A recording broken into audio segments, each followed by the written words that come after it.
Hello दोस्तों, नमस्कार। स्वागत है आज की नई वीडियो में आपका। जी हाँ दोस्तों, जहाँ भोजपुरी इंडस्ट्रीज में पूरी तरीके से चहलका मचा हुआ है, वहीं हमारे प्रमोद प्रेमी जी का एक नया होली सॉन्ग यादव जी के होली 2.0। जी हाँ दोस्तों, रंग डरावा तारू सूत के प्रमोद प्रेमी भैया ने ये गाना गाया है। दोस्तों, गीत है रवि यादव जी का, संगीत है राहुल यादव जी का, निर्देशक है सुशांत व चंदन।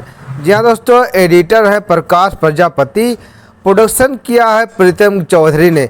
जी हाँ दोस्तों, ये गाना आप लोगों के बीच जल्द ही आने वाला है। जी हाँ दोस्तों, रिलीजिंग का डेट इसका निकल चुका है, पोस्टर भी निकल चुका है, तो वीडियो में बने रहिएगा। पोस्टर हम आपको दिखाने वाले हैं। पोस्टर दोस्तों ये देख लीजिए।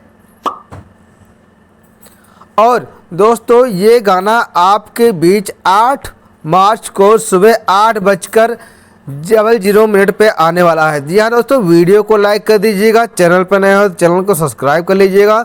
आशा करते हैं दोस्तों वीडियो आपको पसंद आई होगी। चलिए मिलते हैं किसी और वीडियो में, तब तक के लिए अपना ध्यान रखिएगा।